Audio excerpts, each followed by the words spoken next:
सुशांत सिंह राजपूत का जाना न जाने कितनी आंखों को रुला गया और अपने पीछे कितने ही अनगिनत प्रश्न छोड़ गया कि आखिर उसने आत्महत्या क्यों की। कहते हैं दिखाई भले ही ना दे पर शामिल जरूर होता है, हर खुदकुशी के पीछे कोई कातिल जरूर होता है। तो सुशांत सिंह राजपूत का कातिल कौन है? सुशांत सिंह राजपूत ने कुछ दिन पहले अपनी फेसबुक पर पोस्ट किया था कि आंसुओं से वाष्पित होता हुआ एक धुंधला अतीत, मुस्कुराहट की एक लकीर उकेरते अंतहीन सपने और इन दोनों से जूझता हुआ एक क्षणभंगुर जीवन। सुशांत सिंह राजपूत की इन चंद पंक्तियों में हम उनकी कारण ढूंढ सकते हैं कि आखिर उनका कातिल कौन हो सकता है और उन जैसे अनेक आत्महत्या करने वालों का कातिल कौन है। सुशांत सिंह जैसे कहते हैं कि आंसुओं से वाष्पित होता हुआ एक धुंधला अतीत, यानी कि जो अतीत है वो पहले चमकीला था, अच्छा था, सुकून देने वाला था, लेकिन वर्तमान में उसके जीवन में इतने आंसू हैं कि उन आंसुओं से उसका अतीत जो चमकीला अतीत था वो भी धुंधला पड़ने लगा है। और मुस्कुराहट की एक लकीर उकेरते अंतहीन सपने, यानी कि एकमात्र छोटी सी मुस्कान पाने के लिए इतने सारे सपने देख चुके हैं कि ये सपने पूरे होंगे तो होठों पर मुस्कुराहट आ जाएगी। और ये सपने कौन जगाता है? ये सपने जो कंपटीशन भावना सभ्य समाज में बन गई है, ये उन सपनों को बनाता है और उन सपनों को जीने के लिए आदमी अपने जान की बाजी लगा देता है। ऐसा कह सकते हैं कि पुरानी सभ्यता, जब सभ्य नहीं था समाज उस समय, या कहें कि जब प्राकृतिक वातावरण लोगों के जीने का होता था, उस समय उसकी बहुत छोटी छोटी जीवन की जरूरतें होती थी, जिन्हें आवश्यकताएं कह सकते हैं। रोटी, कपड़ा, मकान और भावनाएं अपनी संतुष्ट करने के लिए प्यार। इस तरह से अगर हम देखें तो वो जीवन ज्यादा सुखी था जिसमें यह नई सभ्यता नहीं थी। वो सभ्यता जो हमें अंधी दौड़ में शामिल कर देता है, चाहे अनचाहे भी। हम ना चाहे अंधी दौड़ में शामिल होना, फिर भी सभ्य समाज में रहकर उस अंधी दौड़ में शामिल मजबूरी में हो जाना पड़ता है। उसके पास ये उपलब्धि है, हमारे पास नहीं है। या अपने बच्चों को ये कहना है कि उसके पास, अमुक के पास ये उपलब्धि है, फलां के बच्चे के पास ये उपलब्धि है, तुमने ये उपलब्धि हासिल नहीं की है। अगर माँ बाप भी ना कहें तो हमें खुद महसूस होने लगता है कि उसने तो ये अचीवमेंट कर लिया, हमारे पास ये अचीवमेंट नहीं है, तो उसके लिए हम अपनी मूलभूत जरूरतों को छोड़कर उसके पीछे दौड़ लेते हैं। अगर हम पुराने समय की बात करें या अब नए समय की भी अगर हम बात करते हैं, तो आदमी की मूलभूत जरूरतें ये होती हैं कि जो पैदा होते ही उसकी जरूरत होती है और अंत समय तक रहती है कि जितने भी उसके जीवन में दुख हैं उन सब दुखों को दूर करना और सुख हासिल करना।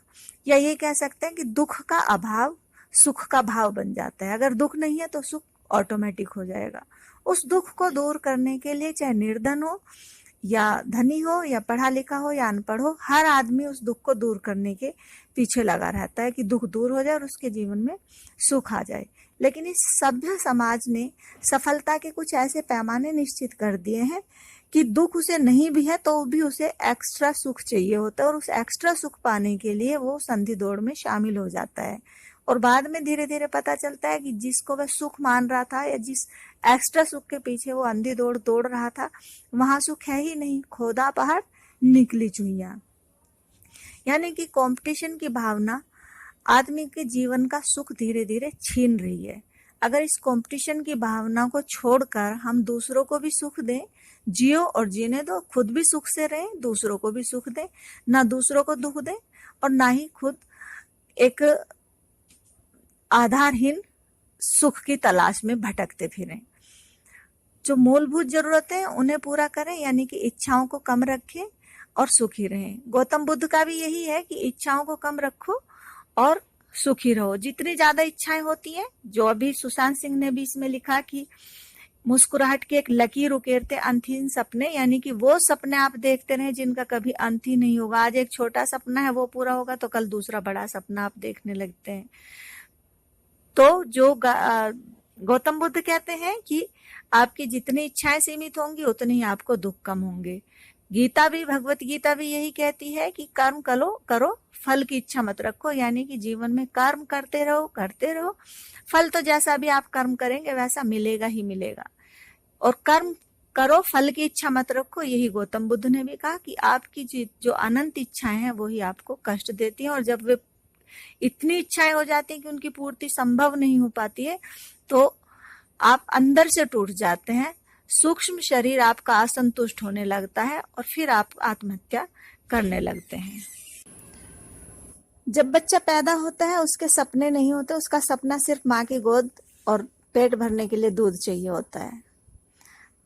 भोजन मिल जाए, माँ की गोद मिल जाए, उसी में वो सुखी रहता है। लेकिन जो जो सभ्य समाज के संपर्क में आता है उसके सपने बढ़ते रहते हैं, उसकी जरूरतें और उसकी इच्छाएं बढ़ती रहती हैं, और उन इच्छाओं को जब पूरा नहीं कर पाता तो उसका अंतर मन, उसका सूक्ष्म शरीर अतृप्त रहने लगता है, और वही अतृप्ति उसे आत्महत्या की ओर अग्रसर करती रहती है।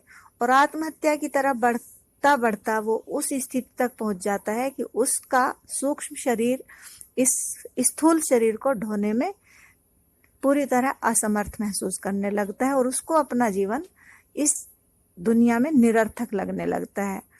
सार्थकता हासिल करने के लिए यही जरूरी है कि आप प्राकृतिक जीवन को जीना सीखें, इच्छाएं सीमित रखें और कर्मशील जीवन को आगे बढ़ाते रहें। यानी कर्म करते रहिए, इच्छाएं सीमित रखिए, जियो और जीने दो, दूसरों के लिए भी जियो, अपने लिए भी जियो। सीमित इच्छाएं, त्याग, तपस्या का जीवन ज्यादा सफल रहेगा, ज्यादा सुखकारक रहेगा, क्योंकि अंतिम लक्ष्य तो जीवन का सुख हासिल करना है। अंधी दौड़ में सुख नहीं मिलता, मृग तृष्णा साबित होती है अंधी दौड़।